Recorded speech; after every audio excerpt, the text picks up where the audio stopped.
bi ne balmakɛ n balimamuso o de ye seli ni la dimension spirituelle de la prière minɛ mina hakililajigi dɔ de kɛ o kan ka da kan o de y'an manqué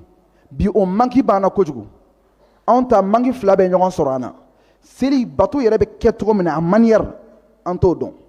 wa bato yɛrɛ bɛ kɛ ni dusukun ye i bɛ jɔ ala ɲɛkɔrɔ i bɛ ka ala bato k'a sɔrɔ i dusukun kan ka kɛ état min na i hakili kan ka kɛ état min na geste minnu bɛ ka k'i fɛ gestes kan ka sɔrɔ dusukun bɛ cogo min na kumakan min bɛ ka fɔ tanunikanbaw don mais a kan ka sɔrɔ dusukun bɛ état min na o fana dɔnbaliya fana y'an sɔrɔ de b'o kɛra dɔrɔn fɛn fɛn kan ka nafa min kan ka sɔrɔ a bato in na an t'a nafa si sɔrɔ la tuguni o de y'a to an bɛ seli a kɛra doni y'an kan mais an tɛ seli savourer gu min kun fɔra seli la an tɛ k'a sɔrɔ gu min kun fɔra seli la ala kira nɛn kan an tɛ k'a sɔrɔ lafiya min fɔra seli la ala kira nɛn kan fa b'a fɔ bilal ko bilal an lafiya ni nin ye nin kɛ k'an lafiya joona seli wele an ka lafiya ka da mun kan seli tun b'olu décharger de seli tun b'olu apaiser de seli tun b'u tranquilliser de seli tun b'u stabiliser de mais par contre an bɛ seli an yɛrɛ t'a dɔn an bɛ bɔ seli la an tɛ ka nin nafa si sɔrɔ an tɛ ka apaisement sɔrɔ an tɛ ka stabilisation sɔrɔ an tɛ ka tranquillité sɔrɔ an tɛ ka goût sɔrɔ a la dɔ yɛrɛ foyi tɛ bato ninnu caman bɛ an bɛ ka min kɛ nin t'u la de bato de b'an bolo physiquement nin t'a la adamaden dun ni nin t'i la i bɛ farikolo dalen ye ni ala ye maa mun lajarabi k'i balima dɔ fatulen ye i bɛ n'a farikolo dalen sɔrɔ i b'a ye a bolo kelen in b'a bolo sen kelen in bɛ yen farisogo kelen in filɛ i bɛ maga mun na i tun bɛ min ci k'a bila karisa ta nin kɛ karisa ta nin kɛ i bɛ karisa in dalen ye mais i b'a wele a t'i la minɛ i t'a bila foyi la a bɛ se ka min kɛ n'i y'a bolo ta a bɛ bila mun y'a kɛ nin t'a la wa n'an ka bato fana kɛra ten ko nin t'a la a bato bɛ kɛ gestes de ye a bɛ kɛ i n'a fɔ gym an bɛ ka exercice physique de kɛ k'i biri k'i wuli k'i jɔ k'i biri ka t'i ten turu ka wuli k'i sigi asalamualeykum an fɛ asalamualeykum an fɛ a banna mais e yɛrɛ bɛ min i tɛ yen i bɛ ka maa min bato o bonya bɛ min o tɛ yen i bɛ ka kumakan minnu fɔ o kumakan e jɔn e sɔnnen don u ma wa i dusukun na wa o tɛ yen fo ka taa se hali n'an bilara ka se hali dɔww la nin kelen de kɛra k'an ka dɔww lafu hali an ka dɔww jaabibaliya ka da ala kira ka kangaridakan bɛ yen ko ala tɛ maa ka dɔww jaabi maa min bɛ ka ala wele maa ɲininen don ala kɔ kama kɔl i bɛ ka maa min bɛ ka ala deli maa hakili tɛ yen a bɛ ka kuma dɔrɔn a yɛrɛ ma ko dɔww ala t'o ka dɔww jaabi ɔ n'a y'o ɲini an ka dɔww la dun an bɛ mun ye an ka dɔww fanba bɛɛ dɔrɔn an bɛ formulaire dɔrɔn de suit mais nin t'a la dusukun t'a la o depuis ye a t'an nafa wa n'an tora o cogo la tan an bɛ danger de la o de y'a to an y'a kanu a ye hijidenw de ye mais a ka kan silamɛ bɛɛ ka nin dɔn maa min ye hijiden maa min tɛ hijiden i k'a dɔn ka ɲininkali k'i yɛrɛ la an bɛ seli cogo min na o dɔnna a manière seli bɛ ta a bɛ sisan mais ne ko seli tatɔ i dusukun kan ka connecté cogo di o fana kan ka kalan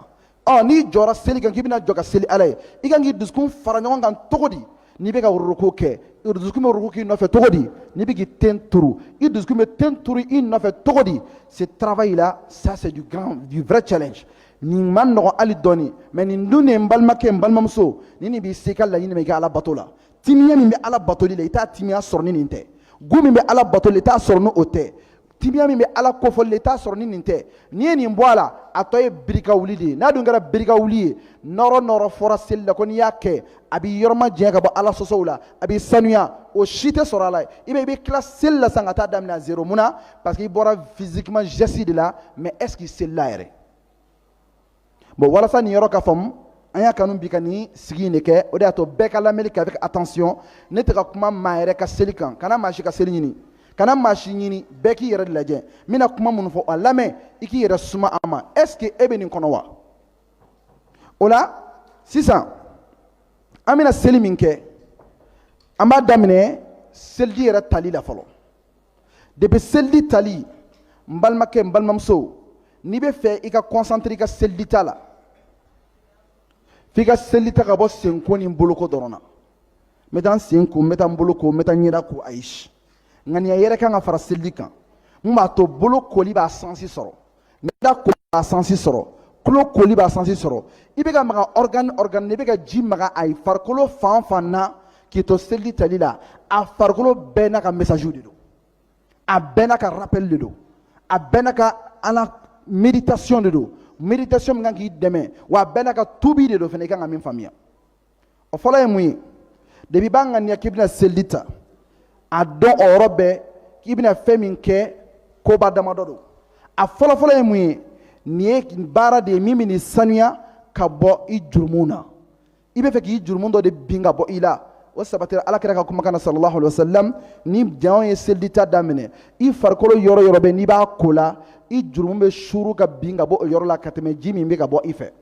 donc o kɔrɔ ye mun ye n'i bɛ bolo ko la bolo jurumu bɛ ka bin n'i bɛ ka da muguri da jurumu bɛ ka bin n'i bɛ ka nun fiyɛ o jurumu bɛ ka bin ɲɛda a farikolo fan o fan i bɛ ka yɔrɔ yɔrɔ ko jurumu b'a la a b'o bin ka b'i la donc depuis yen i bɛ selita ye cogo yɛrɛ la pas seulement mina n sen ko mina n bolo ko mais par contre i b'a ye de mina n yɛrɛ kun jurumu sanuya ka bɔ n jurumu na o de y'a to n'i ye fɛn ye fɔlɔ i kan k'i dusukun labɛn k'i hakili labɛn min kama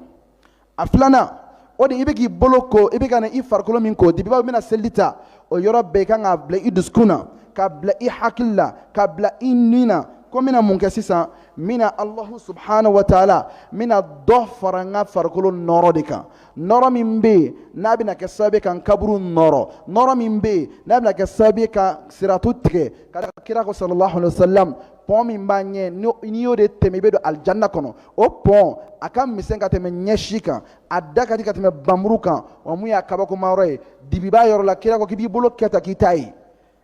mais i bɛ taama ni mun ye o don tɔrɔsi yeren tɛ maa si bolo an ka seliji ninnu taliw seli ta yɔrɔ ninnu minɛn bɛ ka maga o de ye ampuli o don na plus i bɛ dɔ fara i ka seliji tali kan plus i bɛ dɔ fara i ka ampuli ka intensité kan donc n bɛna dɔ fara n ka ampuli ka intensité kan voyage jan min bɛ yen dibi la voyage jan min bɛ yen k'o kunbɛn i bɛ seliji depuis i b'a fɔ ko n bɛna taa seliji ta i b'i hakili préparer ka taa nin dimension filanan na fɔlɔ ye jumɛn n'a bɛ ka n suit fɔlɔ ye jumɛn i ka jurumu yafali ka jurumu bin ka b'i farikolo la filanan ye jumɛn ka lumière appropriée i la lumière min b'a to voyage jan min bɛ i bɛna taa k'a dɔ fara a intensité kan mun b'o kɔfɛ tuguni ka fara o kan o de ye n bɛna taa seli min ta i k'i dusukun labɛn k'a dɔn n'i kun bɛ armure dɔn dugukolo sanfɛ gilet pare-balles dɔn ni maa kan ka min ɲini k'a k'i la waati bɛɛ n'i y'a ye k'a fɔ ko a tili yɛrɛ kan ka siran je suis vulnérable o ye seli de ye ni seli t'i la tu es vulnérable adamaden n'i y'a dɔn seli bɛ armure kisɛ hakɛ min kunbɛn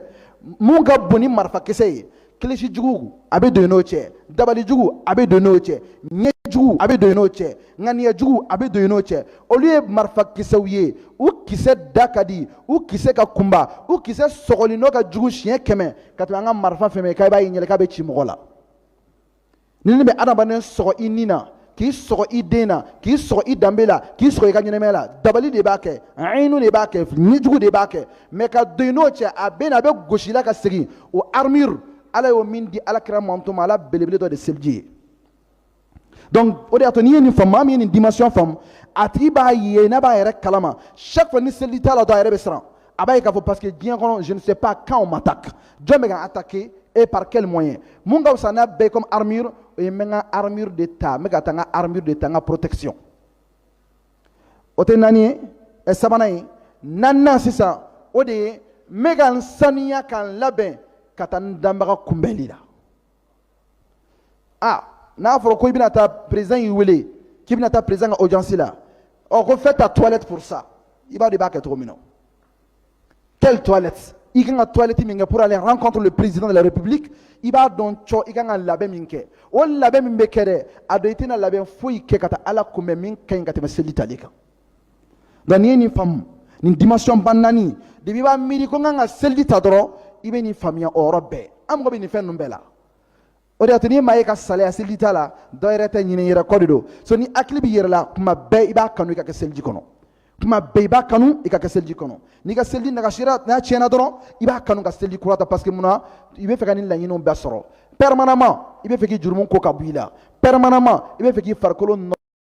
k'i farikolo nɔrɔ k'a bila Alahu Taala ka lumière kɔnɔna na lumière min b'i permettre ka kaburu sigi luminer ka seratu luminer ka se k'i kisi fo alakira bɛna an dɔn n'o lumière de lahara don na a y'a fɔ sahabaw ye k'ale b'a mantonw dɔn ni mun ye k'u selita yɔrɔ kunkolo bolokala sen k'i b'a ye o bɛɛ bɛ kɛ yeelen n'ale y'u natɔ ye dɔrɔn a b'a fɔ nin ye ne ka umma de nin ye ne manton de natɔ ye donc nin ye fɛnba de ye an kan ka hakili to min na karamɔgɔ ye kabako dɔ fɔ o la ko lumière min bɛ ka kɛ tan k'ale b'a to k'ale siratu i sen ka se ka da kan i sen ka se ka da siratu sanfɛ ko seli tali jɔda b'a la car lumière gansan tɛ nɔrɔ don mun bɛ sira fɛrɛ i bolo siratu sanfɛ wa nɔrɔ don mun bɛ kɛ sababu fɛnɛ ka siratu i sen natanga ka b'a da duman in ma ka da ka siratu da ka di a bɛ sen dɔw ci fa kolo dɔw b'u sen da sanfɛ a b'u sen ci fa kolo bɛɛ bi jahanama kɔnɔ yɔrɔ bɛɛ mais n'i y'a ye dɔw b'i taama kan dɔw bɛ boli a kan dɔw bɛ kɛ i n'a fɔ so a sanfɛ dɔw bɛ boli a kan i n'a fɔ kaba yelekun o bɛ tigɛ cogo min na i b'a dɔn dɔ yɛrɛ tɛ kɛtaw ma kɛ kelen diɲɛ kɔnɔ de donc o de y'a to balimaw an k'an jɛkili to a la kosɛbɛ k'a dɔn ko an bɛ ka nin baara min kɛ n'i bɛna taa seli ta dɔrɔn i dusukun bila nin dimension kɔnɔ ani ka fara latangali kan Ala Taala ka kɔlɔsili i bɛna i yɛrɛ protégeli min kɛ ka da ka seliji ka jugu ka tɛmɛ gilet pare-balles kan yɔrɔ ni agent ye ni militaire ye mun bɛ ka taa fɛn na aso la k'a ɲinɛna ka gilet kɔ aw dun bɛna taa attaque la sisan o yɔrɔ bɛɛ a bɛ mun kɛ a b'a fɔ ko non ko a bɛ fɛɛrɛ ɲini la mun na parce que a b'a dɔn gilet bɛ don ani min cɛ walahi n balimamuso n balimakɛ n bɛna min f'i ye fɛn tɛ yen k'a b'i latanga physiquement k'a ka bon ka tɛmɛ seliji kan nin seli nin ye latanga la giriman de bon n'i ye nin préparer i dusukun na o b'i dɛmɛ ka se ka taa vers l'ablution n'i nana ablution na k'i bɛ ka seli ta sisan i sigi a bil'i kun na chaque geste a un sens n'i bɛ k'i tɛgɛ ko depuis i b'i tɛgɛ ko la waati min na k'a sɔrɔ n'i y'a mɛn chaque fois ko jurumu yafa bɛ ka ɲini fo mun ka kɛ a y'a mɛn walasa jurumu yafa ka d'i ma fo mun ka kɛ fo tuubi de ka kɛ tuubi bɛ di kuma jumɛn fo regret de ka kɛ fo nimisa de ka kɛ sans regret il y a pas de repentance sans regret ni nimisa ma kɛ tuubi tɛ yen fɔlɔ dɛ ni tuubi tɛ yen a dɔn ko astagfirullah fɔ min bɛ ka k'i fɛ fɔlɔ yafa ma dabɔ fɔlɔ parce que e bɛ ka astagfirullah kɛ i n'a fɔ dɔnkili de ye mais kumakan dɔ de don ça a un sens et le sens o bɛ mun de yira i nimisara fɛn dɔ de la i ye fɛn kɛ min ma bɛn fɔlɔ i y'a reconnu filanan ye mun ye i nimisara kɛli la sabanan i décidera i tɛ segin a kan tuguni naaninan ala a bɔ n kun hinɛ na i ka effacer bon o de y'a to n'i bɛ ka seli ta waati min na kabakoya mɔgɔ la maa min bɛ gɛrɛn don k'a to seli ta la a bɛ seli la a bɛ baro la tan sugu bɛ yan sogo bɛ yan tobili mɔna ga mɔna mais i b'a ɲininka e bɛ ka tɛgɛ in ko vous êtes où avec ta main i bolo ka jurumu i bɛ k'a ko waati min na tu es où avec ça i dusukun ka concentration bɛ niveau jumɛn na i bolo kotɔ i b'i tɛgɛ ko ni nimisa jumɛn de ye e ye mun kɛ n'i bolo ni nimisalen don o la n'i tɛ fɛ jɛ kɛnɛ kan i ka taa lebu n'o yirali lahara kɛnɛ kan o tɛgɛ ko n'o nimisa ye i k'i tɛgɛ k'o togo la o de y'a to i k'i tɛgɛ ko ni nimisa ye ka bɔ i ye jurumu minnu kɛ i tɛgɛ ko ni ŋaniya ye ala ka lumière di i bolo ma k'i dɛmɛ nin parcours ba min bɛ ka na ɲɛfɛ ka tila k'i tɛgɛ ko ala k'i latanga i bolo in k'a latanga ni ala taala ka se n'i bɛ ka tɛgɛ koli min kɛ fo ka tila ka taa se mun na ka na se dimension laban n'o ye ka ala taala barika da bolo tigiya la e bɛ k'i tɛgɛ ko waati min na n balimakɛ i miiri dɔw bɛ bolo t'olu la ala ye masa min ye bolo min di e ma a ma foyi ɲini fɛ e b'o tɛgɛ in waati min na a kanu i ka tɛgɛ in barika da i ɲɔgɔnna caman bɛ yen olu bolo tigɛlen don yan de wa ala tora k'an lajarabi an ɲɛ ka to k'o don ye diɲɛ kɔnɔ dɔ yɛrɛ tɛ dɛ min y'i jɛ i ka hakili to a la i bolo ko i ka ala deli i ka yafa i dusukun na nimisa i bolo ka jurumu na i bolo ko i ka nata ala ka nɔrɔ di i bolo ma i bolo ko ala k'i bolo latanga i tɛgɛ ko i ka ala barika da i dusukun na bolo tigiya la n'i ye nin daminɛ i ka seli bɛ bɔ seli ordinaire la ka kɛ seli sɛbɛlama ye a bɛ bɔ mɔrɔn senko ni boloko la a bɛ na nin cogo la o waati la n'i nana sisan ka bɔ na i na se da koli ma la même chose n'i ye ji k'i da kɔnɔ i bɛ ji k'i da kɔnɔ waati min na i k'a dɔn yɔrɔ bɛɛ kan ka ala tanu ko camanba n'i ko k'i b'a compter i tɛ tila a la a fɔlɔ i bɛ ji kɛ i da kɔnɔ nimisa i da ka kuma fɔlenw na ka kɔn seli waati ɲɛ i ye kuma fɔ n'a tɛ bɛn ala subhanahu wa taala ma ala deli i dusukun na o yɔrɔ bɛɛ ala n nɛ sanuya n ka kɔrɔfɔliw la n nɛ sanuya nkalonfɔlenw na n nɛ sanuya ka bɔ n ye fɛn fɛn kɛ n'o tɛ bɛn e ala ma n ye kuma min fɔ n'a tɛ bɛn e ala ma n b'a ɲini fɛ ka hinɛ na i ka n nɛ sanuya ka bɔ nin jurumuw na o ka se ka kucukucu ka bɔ n da kɔnɔ ni n da in sanuyali ye o bɛ yen filanan ye mun ye ka ala deli ala k'i nɛ ka lumière k'i nɔ na n'o ye k'i nɛ sanuyali b'a to ka nɔrɔ d'a ma nɔrɔ min bɛ ala kofɔli nɔgɔya i ye noron be ala ko fo no gaye wallahi ni nendo be ni nenga jurmum buyana ko de ba to ala ba bali ala ko fola ni neng nogota nanga ala soso chaya ala ka nem bali do ba sigi ka kelen ke ala ta subhanallah yarema mo wati kelen dot se ka minute durga na ma la ilaha illa allah neun do sirleno do fonneno mo ya foni an noro de bala noro de ba foni o noro te doyre de ibe ka ala bato min kenay no do ki dam wuri selita la ala kama o be ka sabe ki da foni ki nen foni ala ko fola ki nen sane ka ba ala sofene la fika ngani yawta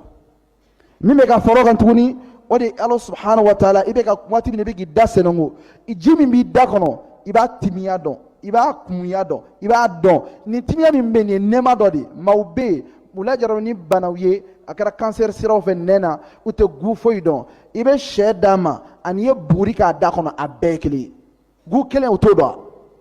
mais ebe ka jidun ni ebe ka jigi da kono ka kutu ebe ka gu santi o yoro la iduskun ka ala barka dali santi ka don vraiment me ala tanu masami hinna ni la kanin dain nema dami mbe timiya ni kumuya ni fembela jenen donay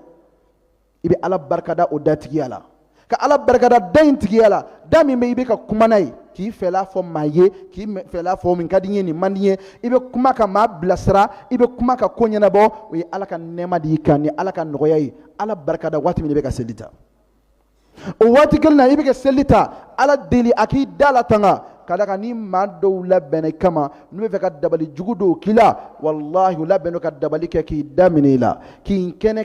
ki ka boboyi o dabali ube mumbo barake mais mo medo inache ni ala kofo wa selitali armure doy ki da armusé ki da armé à tel point que nous ya suzuka na be sigi parce que blende de be ni fe yanga ngami famia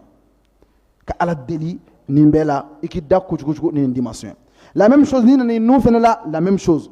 fikata se inyeda fenema ibi nyeda fene ko wati mina même chose ibi nyeda ko ka nyeda ko wati mina akasoro 1 tubi be nyeye fen la janate be alama ibo yafadina ala fe 2 ibe ka nyeda ko ala nyeda noro nyeda jeya nyeda sanuya domina nyeda ube yira e ala na nyeda chama shishileno nyeda noro odona wallahi do nyeda ali do shuniye nyeda ibado ka ko chiena nintigi ne ni yorotigi dode shukolo bo sharia kosobe wallahi be shudo ko ibina depe adale ki bina ko i dunia akan iba senti ko y a une pression ki kan shu imbonya al ni ba tabe kena fo nyeba sigile anyana ma de nyokoro tu y a un respect imposé mais shudo be iba ko iba ni ki ba bunya trop aba yere lebu banalement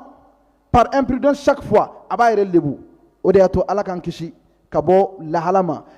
mbe ma salen kofe ko chama mbe saya nimboro ka se i donna kaburu kono cien chama mbe banga wati wulade hakilmo ba yo ba famia wallahi musama mbe na ya bla morgula ni dugu jera ni na ka na kamna ataka lay ni ya nyeda laje i koromoso mi bla kunu soro ibado nga ko no ko ni nyeda ta kuntukuni Allah halabe fali pew fleyoro tala mais dobe ni ya ye ibi kaliko aw nana koli flana de ke sinon do ya ko ka bampew ka laben ga blawnye abina takalaje are fo nyoko soso korido mana ko ka blanya obike o shira o sabatiro no fam befe derete koyi ala te maka nyumanchen matenye alai ishu ala ki nogo oteke wa ma feneti jien alai ya ki shu kala ki sania o te nyoko soro o de to ali do su a effort be a étape be aba be ke nyani ngele yadila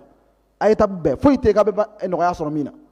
donc ala kan ke makana lewye o de to ni bi nyeda ko inye fenfen na je nimisa ika fleluna nye nimisa o ko fe ka Allah taala ya fadelu ko fe na yibi ki nyeda ko watimina idusku nga nimisa wa be ka kala ka ala tanu nyeda fene o nemala wa be ka ala dila ka norodi nyeda ma wa be ka ala dili aki nyeda la tanga kadaka neo tanga fenete problème ba de biambolo wallahi ma bisaka dabali kela ki nyek kene ka nyinin ka fie mais selli tali obo dabalu chama ne chete min kalama ka selli ta ki nyeda ko minge nyeda dabali chama me ube chen nyeda korote chama me ube chen adama denga chenya be flami nyeda o cɛɲa min bɛ n'a bɛ filɛ k'i ɲɛda kɛ lahala la a kɛra bana serili a la u bɛɛ la bɛ dabali sira fɛ dɛ ka kaba wuli i ɲɛda la kaba min bɛ yen i bɛ diɲɛ kaba spécialiste bɛɛ lajɛ a tɛ ban dɔ yɛrɛ tɛ dɛ a dabɔra k'i filɛ cogo cɛjuguya de mais n'i bɛ seli matarafa a bɛ don i ni nin cɛ donc a b'i ɲɛda sanuya k'i ɲɛda sanuya ka bɔ nɔgɔw la k'a sanuya ka bɔ nin bɛɛ la k'a protéger ka bɔ nin bɛɛ ma i b'i ɲɛda ko ni nin ye n balimamuso n balimakɛ n'i sera i bolokala ma a bɛ ko ten bolokala dimension i bɛ k'a ko waati min na il faut penser à tout ton corps la même chose kana se fo kunkolo ma la même chose i k'i jija ka se tulo ma la même chose kana se sen ma ni nin dimension i b'o kɛ o de y'a to n'i ye nin regret fara ɲɔgɔn kan ka nin détermination fara ɲɔgɔn kan ka nin ala tanu fara ɲɔgɔn kan ka nin nɔrɔ ɲiniw fara ɲɔgɔn kan i bɛ sɔrɔ k'a laban ni shahada ye n'o ye k'i ka témoignage sabati ala ye ashhadu an la ilaha illallah i b'i ka shahada sabati ala ye nin bɛɛ kɔfɛ ne bɛ seereya batoma tɛ yen fo n'a kɛra alahu taala ye wa batoma foyi tɛ yen fo n'a kɛra ala min ye o kɔfɛ wa ne bɛ seereya muhamadu ala ka jɔn don ala ka ciden don nin kumakan min filɛ nin ye n'i ye nin sabati aura son sens kɔrɔ b'a la laɲini b'a la depuis bɛ nin fɔ ko e bɛ seereya o kɔrɔ k'a bɔra n b'a la ten je témoigne j'atteste o kɔrɔ n'i ye seereya sabati o kɔrɔ i sɔnna i hakili ni nin bɛɛ la témoignage tɛ yen ni nin fila ma fara ɲɔgɔn kan fo hakili ani nin bɛɛ ka sɔn o de y'a to n'i bɛ ka nin dimension in kɛ waati min na ça demande un temps d'attention mais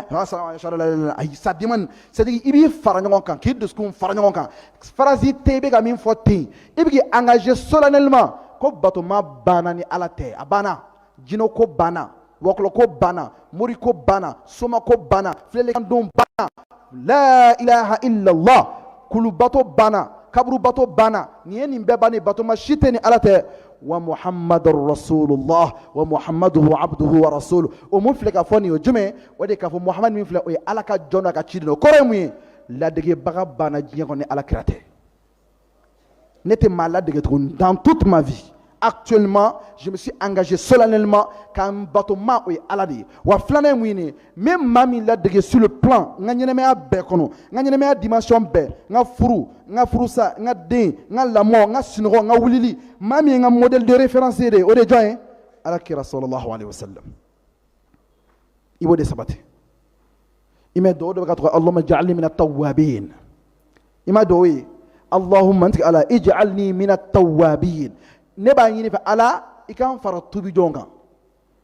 n'i y'a ye i b'a fɔ kuma laban na sisan ko ala ne fara tubi jɔn kan e tubira ka bɔ mun na seli tatɔ o de b'a yira ni maa min a dusukun na travail a ka seli tatɔ k'a ka tubi sabati a bolo kotɔw n'a sufɛnw na o tigi de mana fɔ sisan allahumma ij'alni min at-tawwabin ala ne fara tubi jɔn kan ala siga foyi t'a la a tubira koyi caman galo mais e mun y'i bolo ko k'i sen ko ten e t'a dɔn min yɛrɛ kɛ e n'a fɔ allahumma ij'alni min at-tawwabin e mun tubi e y'i nimisara mun na e y'i bolo ko i ma bɔ i bolo ko kuma kalama i y'i da ko i ma bɔ a kalama i y'i ɲɛ ko i ma bɔ a kalama e ye tubi jumɛn de kɛ tubi dun tɛ sans regret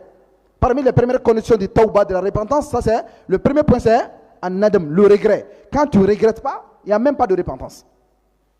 waj'alni min al-mutatahhirin ala fɛ i ka jɔn sanumanw kan e sanuyara ka bɔ jumɛn na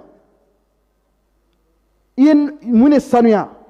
i bolo kɔtɔ est ce que nimisara i ka jurumu ka se ka sanuya ka bɔ i la o tɛ ka conscience la waj'alni min ibadika as-salihin ala fɛ i ka jɔn ɲumanw kan o b'a yira k'a fɔ ko tu as décidé de revenir vers Allah o de la ala kɛra kabako kuma de fɔ a ko ni maa min ye seli ta ka dafa ka nin kumakan in fɔ fɔcogo la mun ni dusukun ni hakili sɔnnen don min ma ko alijana kɔnɔ don tɛ dɛ bonda 8 bɛɛ bɛ dayɛlɛ i ye de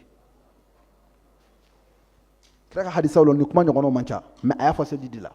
ko n'i ye seli ta k'a dafa nin cogo la ko k'i jɔ k'i bolo kɛ tan dɔrɔn ashhadu ko fɔ ka ban ka tila ka nin dɔgɔninw k'a la ko mun bɛ kɛ ko alijana bonda 8 accès libre o de bɛ d'i ma parce que mun na e ye alijana condition bɛɛ ɲɔgɔn sɔrɔ e la ka ban a bɛɛ